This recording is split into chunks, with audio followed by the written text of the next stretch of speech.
Hi there, welcome back to the devlog series for my first game, Journeys Beyond. If you weren't here for the first episode, this game is an homage to the horror game from 1996, Amber Journeys Beyond, which my dad worked on. It's always obviously held a special place in our family, and so I am doing my own twist on it in 2023, nearly 20 years later. In the first episode, which was actually Devlog 0, we went over some pre project stuff. And then in this episode, we're going to get to the meat and potatoes and actually start building the game. And you'll notice I'm wearing a hat today, and that is because I've been out in my yard doing lawn work, which is perfect because today we are going to get started with terrain. To get my terrain started, I actually had to form it, which I did here, and you can see a large divot for the lake. And then I just started smoothing out sections to not create so many jarring inclines. The property is inspired by a rural one that I've visited in the Carolinas quite a bit. So there will be pine trees, and thankfully, the asset pack from Polytope Studio I'm using has plenty of them. Here you can see me smoothing out the transition between the woods and the property, and then I painted on some instanced grass objects, and I took a stroll here. You can see the grass is way too high, so I fixed that, and you'll see here that I took another stroll, and the grass is much shorter and a little more realistic, so I was happy with where my grass ended up. Next, I needed trees, and you can see here that I used the mass place trees feature within the Unity terrain builder, which is a great feature and really allows you to create some random terrain features. However, I make a classic mistake here in that, and this is just my lack of experience, I add another tree here. So you'll see me add a dead tree because I want some dead trees on the property too, since it's a haunted house game and it's supposed to be spooky. But I go to add 1,000 dead trees, which means I actually just add a mix of another clump of pine trees and another clump of dead trees. So I've got too many pine trees. I will address this later. Next, after adding obviously a lot more pine trees, I go ahead and clear the property. So here you can see me, I am going through, and my strategy here was I'll mass place on the entire terrain, and then I'll just erase all the trees on the property that I don't need. Obviously there will be trees on the property, but I'm gonna hand place those later. For now, I need to texture the lake first, so I do that next. So here you can see me going through with a noise brush and just painting the bottom of the lake this kind of mud color. This will make it a lot easier when I add the water later to get the color right. Finally, to add a more nighttime atmosphere, I add a nighttime skybox and some distance fog to kind of occlude the details in the distance, and then I take a walk around.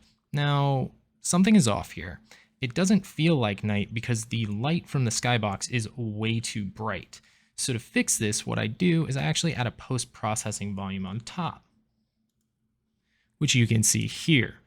With the post-processing volume, it's a lot more dim. There's more of a bluish tint to the scene, and this is really starting to feel like nighttime. I'm feeling pretty good about it, but it's time to address these trees from the mass place trees problem I made earlier.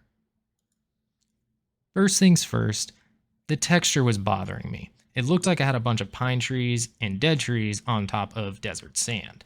So I want the sand color to be more of like dead grass, and I go through with a darker grass here that would be made up of pine needles, and I just slowly splotch it in, trying to fade into the rest of the terrain with a noise brush, kind of like I did on the border of the property and the forest. And so I just paint all around this semicircle here and make sure that this is looking a little more accurate before hand painting my trees.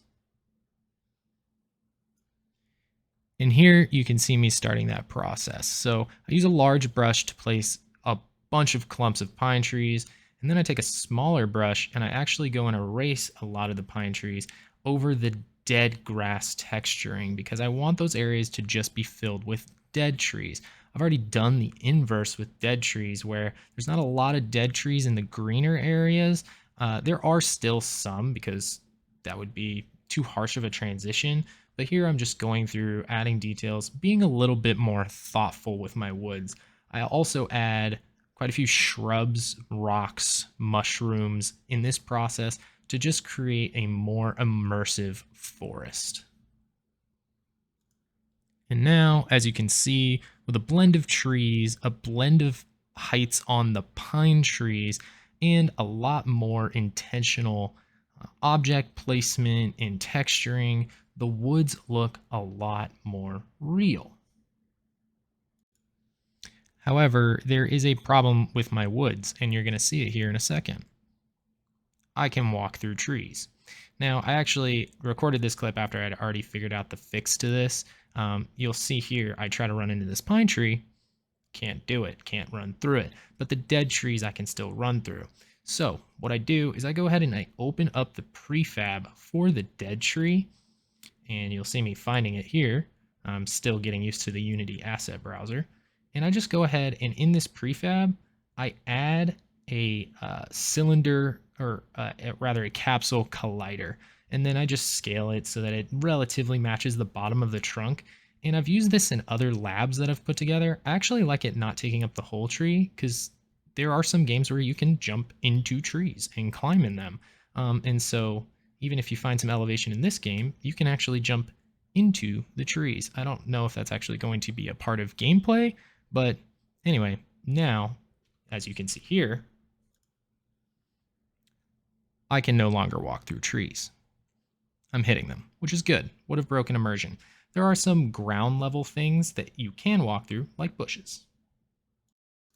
So finally, the woods are looking much better. You can hit trees, you can run through bushes, but there's something still missing. A piece of ambiance, something from my childhood. So let me try and add that missing element now. Ah, yes, it's the crickets.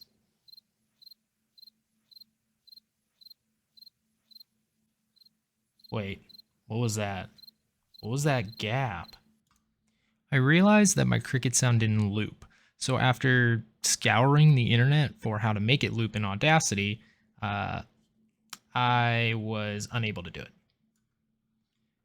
However, I was able to take a different cricket sound that actually had some other ambient night sounds and cut a chunk out that looped pretty well. And this is what that sounds like. I'll let you listen for a moment.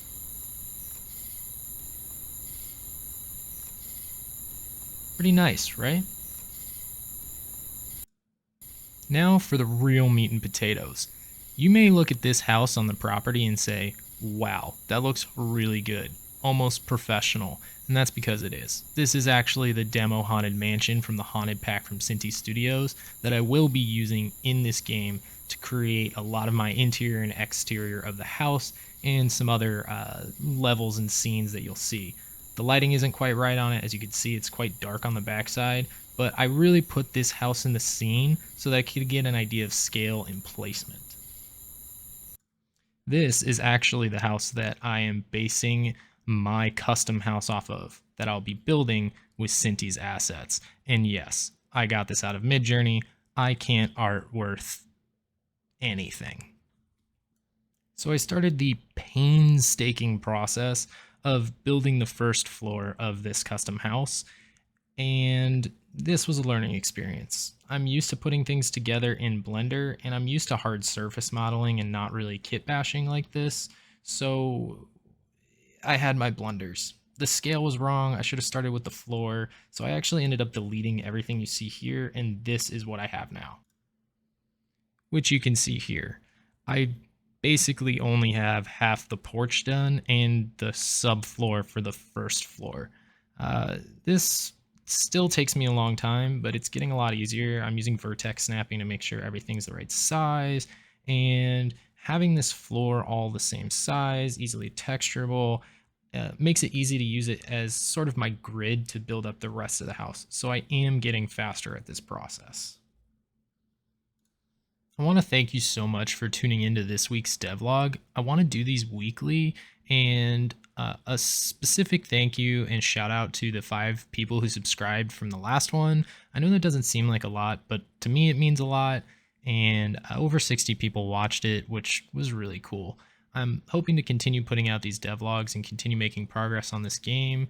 And hit that subscribe button below if you're interested in staying up to date. And I'll see you next week.